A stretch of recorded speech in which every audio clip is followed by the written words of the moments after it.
मेल्सन लिखता है, संख्या से मुट्ठी भर केवल मस्कट ही पास में तुरंत निराशा के अवसान से अधिक युद्ध का उत्साह उनमें भरा हुआ था। अपने ध्येय के लिए आत्मसमर्पण करने को वे मृत्यु की लालसा कर रहे थे। वालपोल ने उस स्थान का निरीक्षण किया। कोई सेना वहां रुकी रहे ऐसा उसमें कुछ भी नहीं था।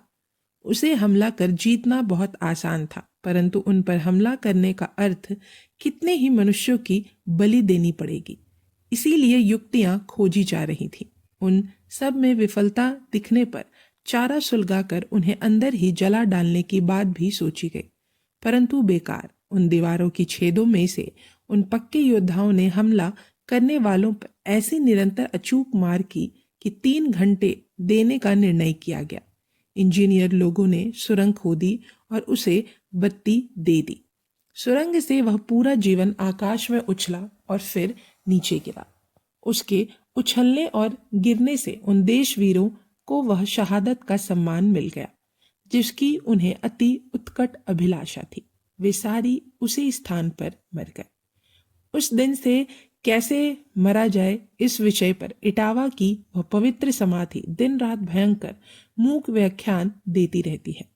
इटावा, शूर इटावा, थर्मापिल के पहाड़ में, इटली के ब्रेशो के किले में, नीदरलैंड के ही रूटर के शरीर में तुझसे अधिक तेजोमय क्या होगा। इटावा, शूर इटावा।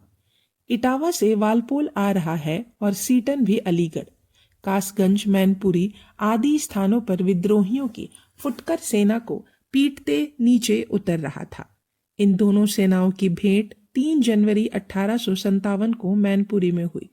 पहले के कार्यक्रम के अनुसार दोआब का यमुना तटवर्ती किनारा अंग्रेजी सेना ने दिल्ली मेरठ से लेकर इलाहाबाद तक वापस जीत लिया।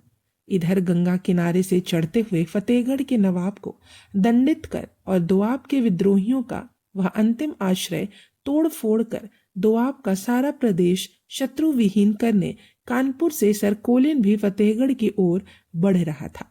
ऐसे दोनों ओर से ऊपर बढ़ रही अंग्रेजी सेना ने अलीगढ़, इटावा, मैनपुरी आदि स्थानों से सारे के सारे विद्रोहियों को भगाकर फतेहगढ़ में बंद कर दिया। फतेहगढ़ में फारुखाबाद के नवाब ने अपने को स्वतंत्र घोषित कर दिया था। यह पहले कहा गया है। उस नवाब की सेना से अंग्रेजी कमांडर इन चीफ की बहुत बार छीना झपटी हुई। फतेहगढ़ में दिल्ली और कानपुर से पराजित सिपाहियों की संख्या ही अधिक होने से वे लड़ाइयां शुरू होते ही मृत्यु के डर से भाग जाते, परंतु वह मृत्यु क्या इस अपमान से टलने वाली थी? सो भी नहीं। वे भागते और अंग्रेज उनका पीछा करते। कभी 600, कभी 700, कभी 1000 तक लोगों को काट डालते। यह इन भगोड़ों को मारना और वह उस इटावा को मारना जमीन आसमान का अंतर था। फतेहगढ़ में नाना का एक सच्चा मददगार नादिर खान था। उसे फांसी पर लटकाने के लिए सबके सामने ले जाया गया। फांसी पर चढ़ते हुए उसने लोगों को अंतिम उपदेश में कहा, तुम सभी देशवासियों, अपनी तलवारें मयान से निकालकर अंग्रेजों की सत्ता को निर्मूल कर देने के लिए आगे बढ़ो। इस पराभव का परिणाम फर्रुखाबाद के नवाब को जल्दी ही भुगतना पड़ा। उसकी राजधानी, किले, युद्ध सामग्री सब अंग्रेजों के हाथ लगी और बचे खुचे विद्रोही उसके हाथ साथ रुहेलखंड में गंगा पार भगा दिए गए। 4 जनवरी को जब सरकोलिन फतेहगढ़ में विजयी होकर घुसा, उस समय सारा दोआब और बनारस से ऊपर मेरठ तक सारा भूप्रदेश पूरी तरह अंग्रेजी सेना के अधीन हो गया था। तब यह प्रश्न खड़ा हुआ कि दोआब की विजय के बाद अंग्रेजी सेना का कार्यक्रम क्या हो। दोआब के विद्रोह की ज्वालाएं ठंडी हो जाने से अन्य प्रदेशों के विद्रोह अपने आप ही शांत हो जाएंगे, या अंग्रेज सरकार को कुछ समय पहले तक जो आशा थी वह अपूर्ण रूप से विफल हो गई थी। दिल्ली गिरते ही 8 दिन के अंदर विद्रोह राख हो जाएगा, ऐसी भविष्यवाणी बड़े बड़े राजकरण कुशल लोगों ने की थी। परंतु वास्तव में दिल्ली पतन से विद्रोह राख तो नहीं हुआ, भविष्य कथन ही राख हो गया, क्योंकि दिल्ली में रुका पड़ा सेना समूह उस शहर के गिरते ही किसी उत्मत मेघ जैसा गरजते हुए चारों ओर फैल गया।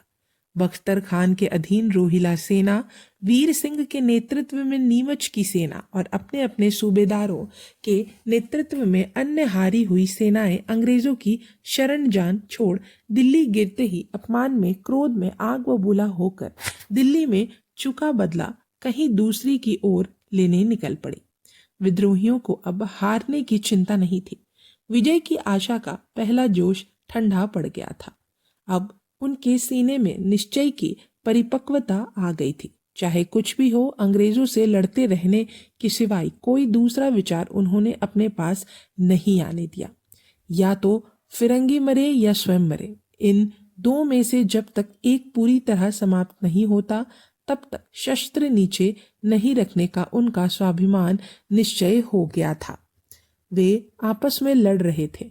उनमें से कुछ लोग लोभवश अनियंत्रित व्यवहार कर रहे थे, कोई कोई मृत्यु के भय से कभी कभी भाग रहे थे, पर अंग्रेजों से लड़ाई छोड़ने को उनमें से कोई भी तैयार नहीं था। और या तो फिरंगी या वे स्वयं, किसी एक का पूरा नाश होने तक तलवार नहीं रखने का संकल्प हर विद्रोही के फींचे दांत और तनी हुई भुकुटी पर लिखा हुआ यदि स्पष्टता से दिखाई देता था तो वह दोआब की पराजय के बाद